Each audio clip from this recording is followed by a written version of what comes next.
Irmãos e irmãs, bom dia. Eu sou o presbítero Aldenir. É uma alegria estarmos aqui nesta manhã, depois de uma boa pregação do presbítero Gilson. Vamos agora para a nossa segunda parte.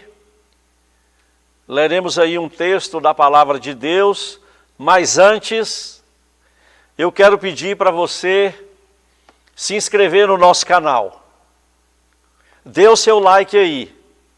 Embaixo aí do seu vídeo tem dois botões. Dê o seu like. Se inscreva no nosso canal. Nos ajude a fortalecer esse canal do YouTube e assim o Evangelho de Jesus Cristo alcançar mais pessoas. E outra coisa também que nós pedimos, convide uma pessoa da sua família, da vizinhança, para se inscrever no nosso canal, da nossa igreja do YouTube. Nós temos programação pela manhã, à tarde tem programação para as crianças, 14 horas, e 18 horas nós temos a pregação da palavra de Deus. Se inscreva aí, nos ajude. Eu convido você a abrir sua Bíblia.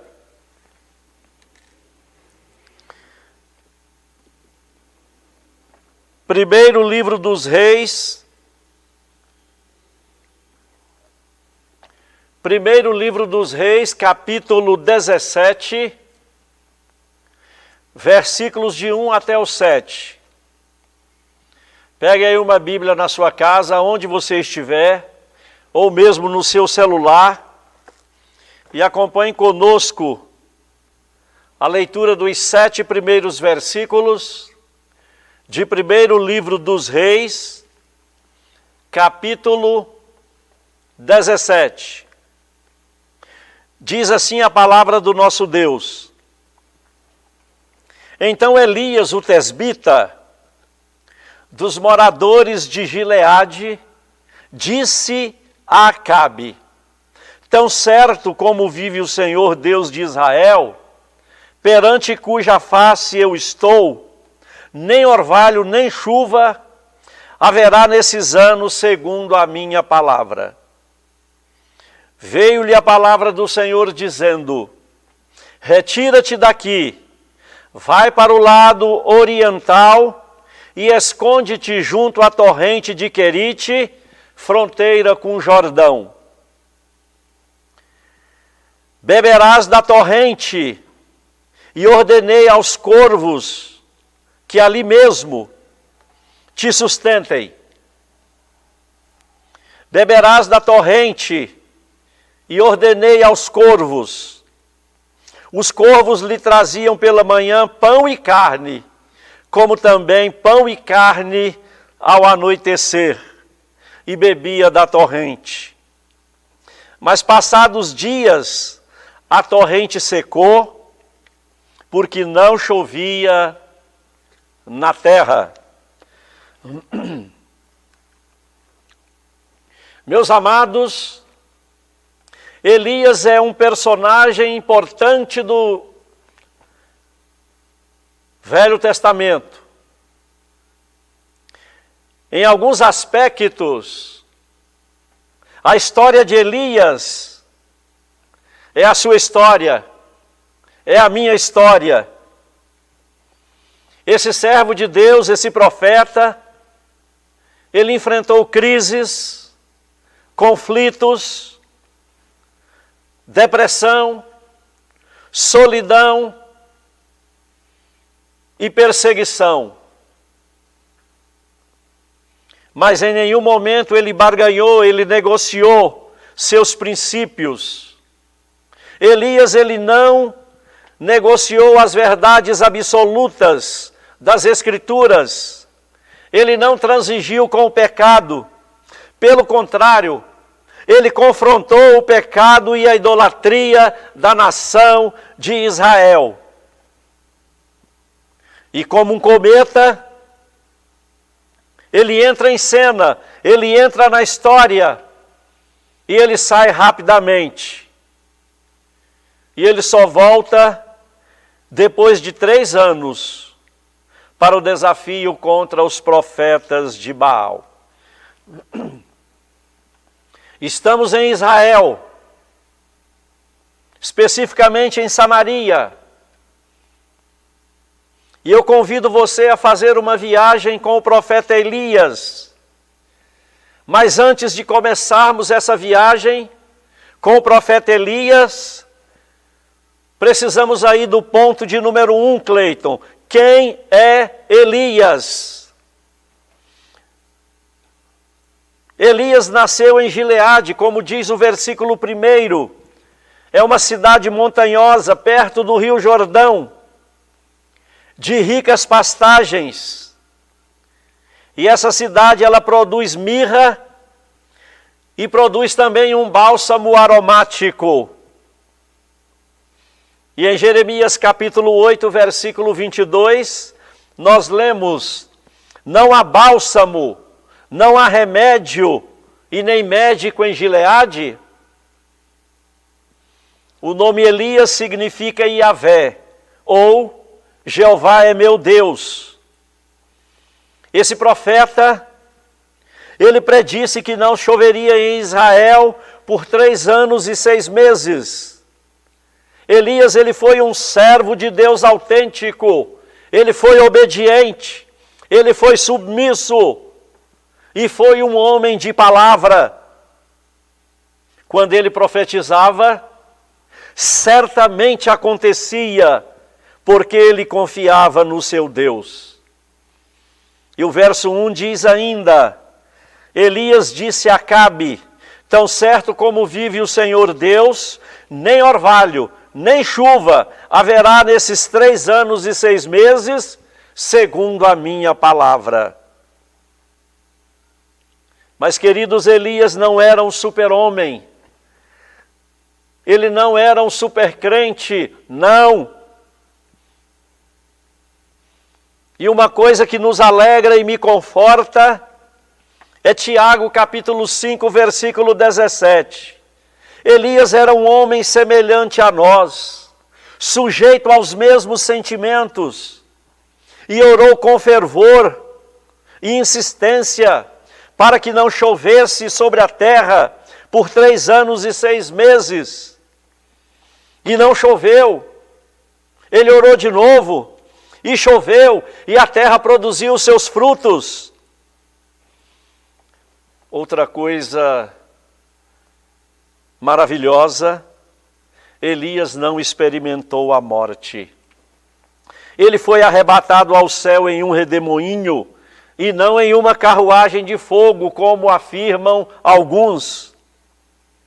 Segundo Reis, capítulo 2, versículos 1 e 11, Elias subiu ao céu em um redemoinho. Meus queridos, Elias, ele não deixou herança, mas ele deixou um legado. O seu nome é citado pelo menos 30 vezes no Novo Testamento.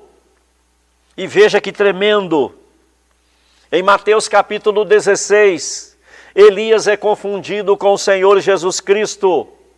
Em Marcos capítulo 9, Elias aparece no Monte da Transfiguração. Em Romanos capítulo 11, o apóstolo Paulo cita Elias e os 7.000 homens que não se dobraram a Baal. E alguns estudiosos da Bíblia entendem que Apocalipse capítulo 11 está se referindo a Elias e a Moisés. Em 2 Reis capítulo 2, é chegado o momento de Elias sair de cena.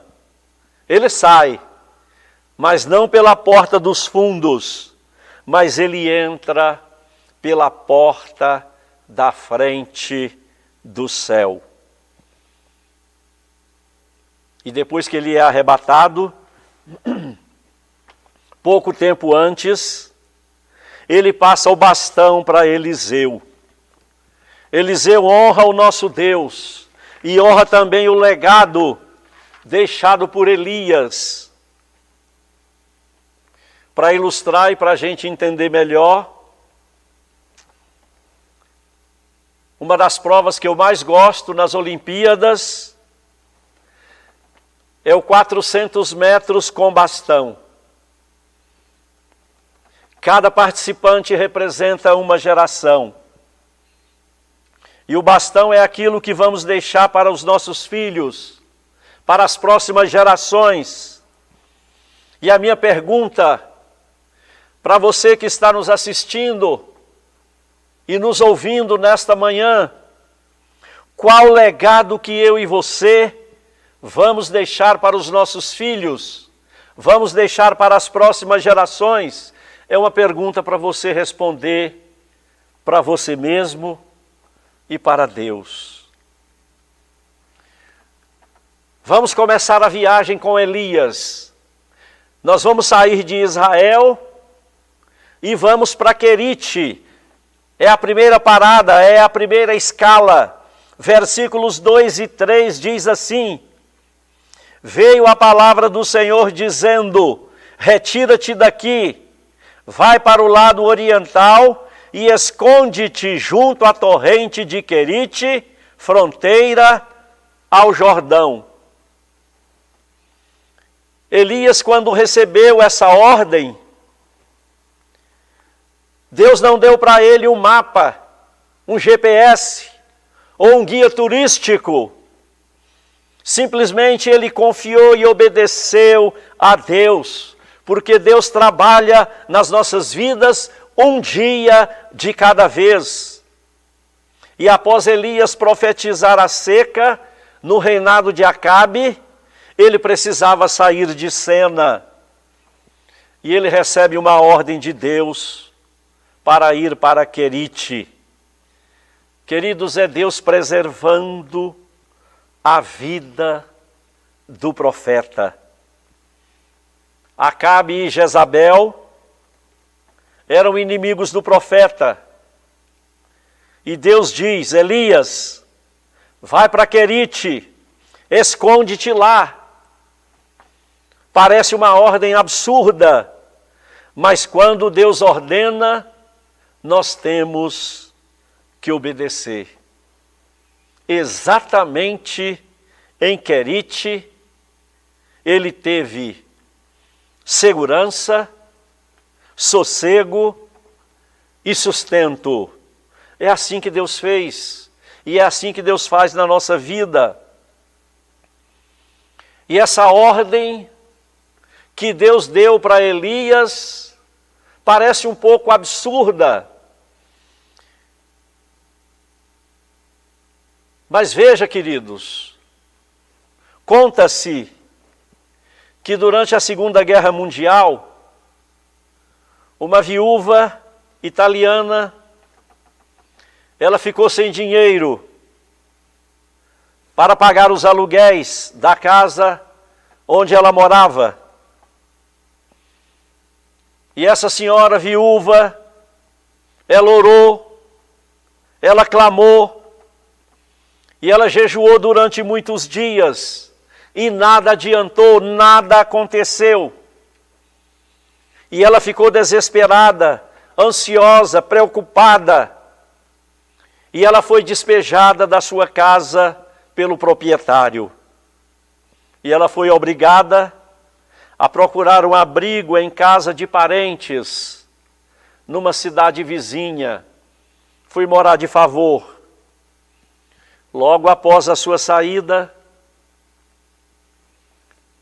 a cidade onde ela morava foi totalmente arrasada por um bombardeio nazista. E agora, tudo ficou claro. O silêncio de Deus era para o bem da viúva. Meus queridos, Querite é um ribeiro de água próximo ao Jordão. Esse esconderijo, aonde Elias foi, era um lugar de sombra e água boa, mas não era a parada final do profeta. Era só uma escala, pois Deus tinha outros projetos para o profeta Elias em outra cidade mais à frente. E aí vem a pergunta: como foi que Elias foi alimentado lá em Querite? Ele não questionou, mas ele obedeceu.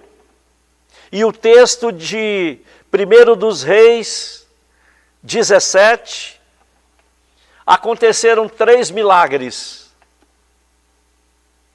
O primeiro deles em Querite, ele foi alimentado pelos pássaros. Em Sarepta, a próxima parada de Elias, aconteceu a multiplicação da farinha e do azeite. E em Sarepta ainda, aconteceu a primeira ressurreição da Bíblia, a ressurreição do filho da viúva. E os versículos 4 e 6 dizem assim: você terá água do riacho para beber, e eu mandei que os corvos levem comida para você e te sustentem ali. E os corvos lhe traziam pela manhã e à noite pão e carne. Olha, e essa questão do sistema de delivery já é bem antiga, bem antigo.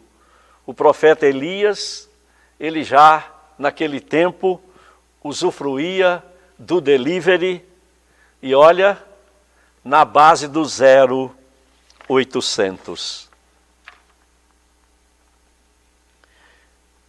O Deus que deu ordem a Elias para sair da sua terra, que o sustentou com os pássaros, meus amados, é o mesmo que nos sustenta nos dias atuais. Confia em Deus. O nosso Deus, Ele é provedor, Ele é governador, Ele é o dono do ouro e da prata. Seja fiel a Ele e nada vai te faltar, como diz o Salmo 23. Nada faltou ao profeta Elias. Deus, queridos, Ele supriu todas as suas necessidades. Em qualquer país, em qualquer cidade que estejamos, e somos obedientes a Deus, Ele supre e vai continuar suprindo todas as nossas necessidades. Mas não podemos fazer de Querite a nossa parada final, pois Deus quer nos dar novas experiências em outras localidades. Então acompanhe comigo. Estamos vindo de Israel. Deus mandou Elias sair de Israel e enviou ele para Querite. Fizemos uma parada. Vamos fazer uma outra parada aí, que é em Sarepta, Cleiton. Versículo 9 diz assim: dispõe-te e vai à cidade de Sarepta, perto de Sidom, e fique lá. Eu mandei uma viúva que mora lá, que dê comida para você. Essa cidade de Sarepta fica a 15 quilômetros de Sidom, no litoral norte de Israel. E se você for a Israel, ou já deve ter ido, não procure pela cidade de Sarepta, mas procure por Sarafande. Mudou o nome. Nessa cidade, Elias morou por um tempo, provavelmente 18 meses. Ao mesmo tempo que Deus dá ordem a Elias, ele também ordenou a viúva que desse comida ao profeta. E aí nós vemos aqui a graça de Deus manifestada na vida do profeta e na vida da viúva. O texto é bem claro em afirmar que essa viúva foi instrumento de Deus para abençoar o profeta.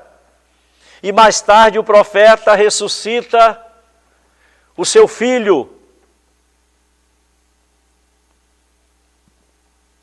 E essa viúva,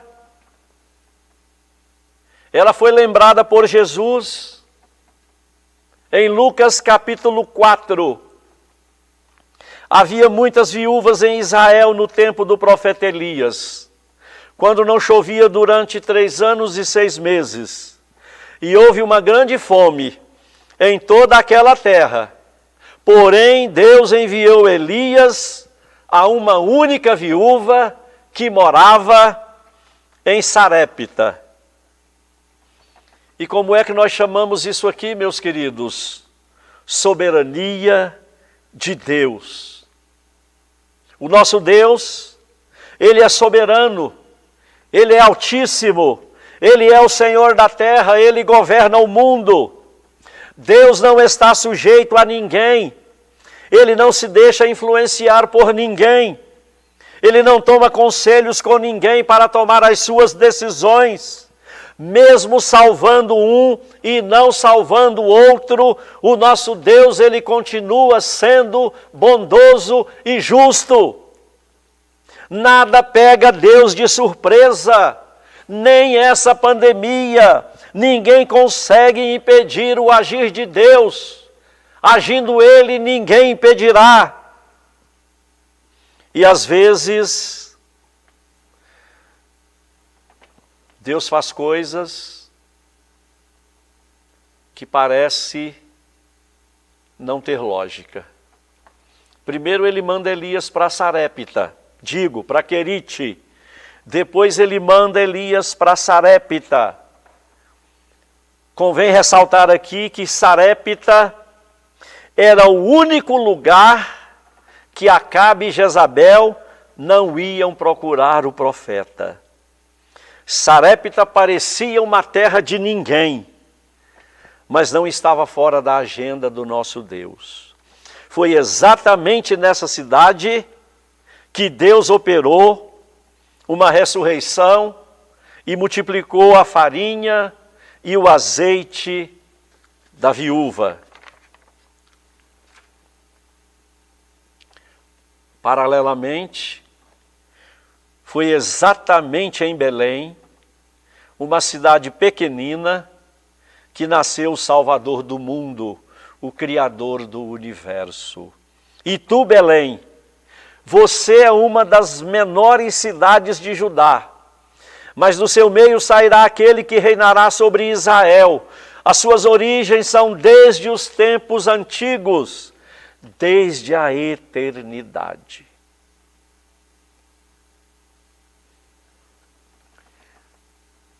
Quarto ponto, ainda estamos em Sarepta. E em Sarepta, nós vamos experimentar a providência de Deus. Olha o que diz aí o versículo 4 e 6. Beberás da torrente, e ordenei aos corvos que ali mesmo te sustentem. Os corvos lhe traziam pela manhã e à noite pão e água. Louis Berkhoff, o holandês, ele define providência dessa forma: é o cuidado especial de Deus para com seus filhos. Exemplos: resposta às nossas orações e libertação em situações de dificuldade extrema.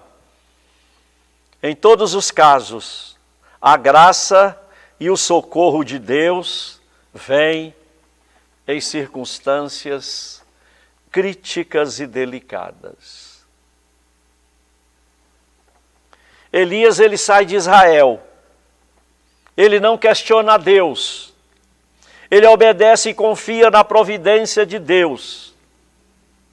Meus amados, Elias é um gigante espiritual. Ele ora e Deus ressuscita o morto. Ele ora e Deus manda chuva dos céus. Ele ora e Deus envia fogo dos céus para queimar o holocausto. E foi ajudado por uma viúva que não tinha praticamente nada em sua casa.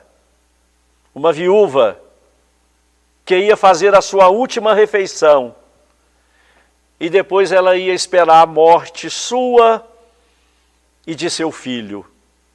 E aqui nós lembramos de 1 Coríntios, capítulo 1. Deus escolheu coisas humildes do mundo e as desprezadas e aquelas que não são, para reduzir a nada as que são, a fim de que ninguém se vanglorie na presença do nosso Deus.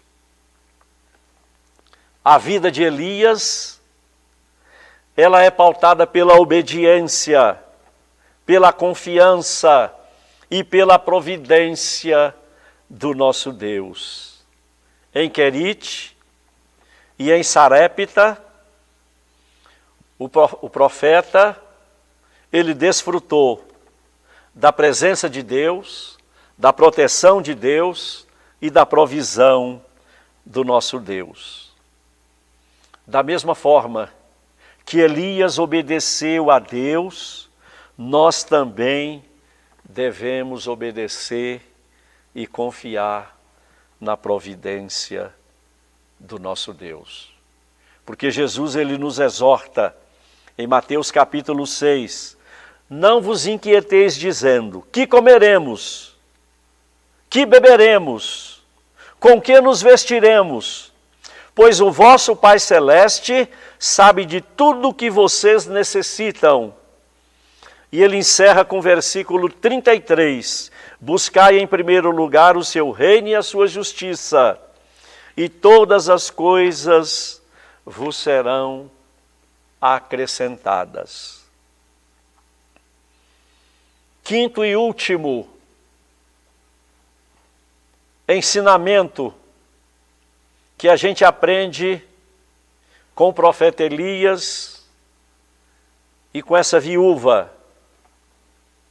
Valorize as pequenas oportunidades. Olha o versículo 12. Eu tenho somente um punhado de farinha de trigo numa tigela e um pouco de azeite numa botija. Eu vou ali apanhar alguns gravetos e eu vou fazer esse resto de comida para mim e para meu filho. Nós vamos comer e aguardar a fome. Quando nós estamos em condições difíceis, queremos alcançar o que não temos e acabamos por desprezar o que já possuímos. Essa viúva não tinha nenhuma coisa valiosa que pudesse ser vendida para comprar alimento e assim evitar uma tragédia maior. Seu marido morreu. Agora ela e seu filho também iriam morrer de fome. Essa viúva, ela não tinha joias, ela não tinha um carro, ela não tinha dólares guardado, ela não tinha uma poupança, ela não tinha uma chácara que pudesse vender e evitar uma tragédia maior. Ela simplesmente diz, eu não tenho nada, a não ser um pouco de farinha e um jarro de azeite. Eu fico imaginando aqui como é que estava a autoestima dessa mulher. Suas esperanças se foram, seu marido morreu, a seca e a fome assolavam a cidade de Sarepta. Ela não vislumbrava nenhuma expectativa de melhora. Mas o profeta Elias, ele se sensibiliza com o sofrimento dessa mulher. Elias, ele não é indiferente ao seu problema. Elias, ele não passa de largo como o sacerdote e o levita. O coração de Elias é igual ao homem da parábola do bom samaritano. E o azeite serviria apenas para assar um pão. Na visão limitada dessa mulher, dessa viúva, era apenas um pouquinho de farinha e de azeite. Mas para Deus, de uma importância e valor inestimável. E eu digo para você nesta manhã, o nosso Deus, Ele é especialista em pegar coisas insignificantes, aparentemente sem valor, e realizar milagres, sinais e maravilhas. Benaia, com apenas um cajado, ele matou um leão no tempo da neve. Gideão, o juiz, e os 300, eles tinham apenas tochas de fogo, trombetas, cântaros, e 120.000 inimigos foram derrotados. Josué, ele tinha apenas 7 trombetas, e as muralhas de Jericó ruíram. Moisés, com apenas um cajado, Deus usou e abriu o Mar Vermelho, e 2 milhões de pessoas passaram a pé enxuto e foram libertas de Faraó. O adolescente de Mateus capítulo 14, ele tinha apenas 5 pães e 2 peixinhos. Mais de 5.000 pessoas foram alimentadas. A viúva pobre de Mateus 12, ela tinha apenas 2 moedinhas, mas Jesus considerou sua oferta como primícia.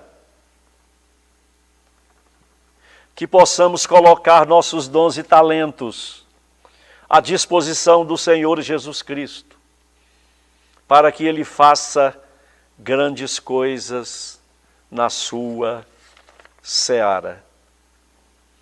Sexto e último, o que eu aprendi nesse texto, a oração perseverante de Elias. Veja, queridos, o que diz versículo 21 e 22. Estendendo-se 3 vezes sobre o menino, clamou ao Senhor e disse: ó Senhor meu Deus, rogo-te que faças a alma deste menino tornar a entrar nele. O Senhor atendeu à voz de Elias, a alma do menino tornou a entrar nele e reviveu. O profeta de Deus orou com insistência. Observe, 3 vezes ele clamou a Deus. Muitos dos nossos projetos não se concretizam, muitos dos nossos projetos ficam pelo meio do caminho, porque não perseveramos em oração. Ele está diante de um problema humanamente impossível. Só Deus pode devolver a vida ao filho da viúva. Mas um instrumento, o canal de bênçãos que Deus usou foi a oração de Elias. E Jesus nos orienta em Lucas capítulo 18, que nós devemos orar sempre e nunca esmorecer, nunca desistir, mas persistir. E aqui vai uma experiência pessoal. Eu penso que o povo de Deus nunca orou tanto como nos meses de março até os dias de hoje, de setembro. E isso é uma bênção. Mas não podemos deixar esse fervor esfriar. Nós temos que perseverar na oração. Nós temos que perseverar na intercessão e no clamor a Deus. E eu concluo dizendo, quando colocamos Deus como prioridade da nossa vida, Ele garante o nosso sustento diário. Jesus não nos promete riqueza, mas jamais faltará o básico para a nossa sobrevivência. O salmo que eu amo muito é o Salmo 37, versículo 25. Fui moço, e já agora sou velho, porém jamais vi o justo desamparado, nem a sua descendência a mendigar o pão. O ribeiro de Querite secou, está sem água, está deserto, mas a bondade e o cuidado de Deus para com seu povo nunca cessam, nunca falham. Deus continua sendo o Jeová Jirê, o Deus da nossa provisão. Observe também nesse texto a questão da lei da semeadura. A viúva entregou sua última refeição ao profeta. Depois ela colheu o mantimento para o sustento seu, de seu filho e do profeta por 3 anos, ou seja, até o início das chuvas. Em Atos capítulo 20, versículo 35, diz assim: é mais bem-aventurado dar que receber. E em Gálatas capítulo 6, versículo 7, aquilo que o homem semear, isso também colherá. Observe a quantidade de milagres, de sinais, de maravilhas que Deus operou na vida de Elias, da viúva e da criança. Elias, ele foi alimentado pelos pássaros por vários dias. Deus multiplicou a farinha e o azeite da viúva. Deus ressuscitou o filho da viúva por intermédio do profeta Elias. E o conforto para o nosso coração, que o poder de Deus não aumentou e nem diminuiu. O nosso Deus, ele continua sendo onipotente. O verso 22 diz assim: o Senhor atendeu à voz de Elias, e a alma do menino entrou nele de novo. E aqui nós temos uma evidência que o nosso corpo é mortal, mas a nossa alma é imortal. Quando morremos, o corpo fica na sepultura, aguardando o aparecimento do Senhor Jesus Cristo e a ressurreição. Mas a nossa alma, ela vai diretamente para os braços de Deus, para o céu. O ministério de Elias, em favor dessa viúva e de seu filho, prova que Deus não faz acepção de pessoas. E o apóstolo Paulo afirma em Romanos capítulo 3, todos pecaram e carecem da glória de Deus. Seja judeu, grego, africano, asiático, europeu, americano ou brasileiro, o único caminho para o céu é Jesus. E ele mesmo disse: eu sou o caminho, a verdade e a vida, e ninguém vem ao Pai senão por mim. Curve sua cabeça e vamos fazer mais uma oração. Eterno e soberano Deus, mais uma vez, Pai, obrigado pela Tua palavra, que foi lida, explicada e aplicada aos nossos corações pela segunda vez nesta manhã. Meu Deus amado, cada pessoa que ouviu estas palavras nesta manhã, que possam, ó Deus, continuar aquecendo o coração de cada um. Que o Teu Espírito Santo venha, meu Pai amado, nesta manhã, abençoar cada pessoa que ouviu.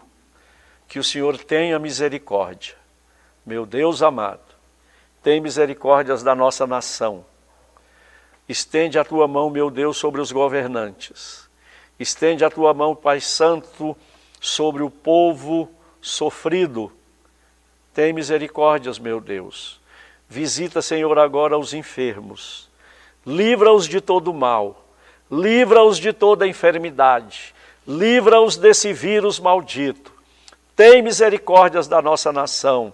Ó Deus de todo poder e glória, abençoa, meu Pai, a Igreja Evangélica Brasileira. Estende a tua mão de poder, meu Pai. Senhor amado, tem misericórdia. Ó Deus, visita nesta manhã, Pai Santo, a vida de todos que ouviram esta mensagem. Eu te agradeço pela vida do Gilson, que está aqui ainda nessa manhã, o Cleiton, que trabalhou na filmagem. Que o Senhor os guarde, que o Senhor estenda a mão do Senhor sobre a vida deles e também sobre as suas famílias. Pai Santo, perdoa os nossos pecados, estende a tua mão de poder sobre as nossas vidas, em nome de Jesus Cristo. Amém e amém.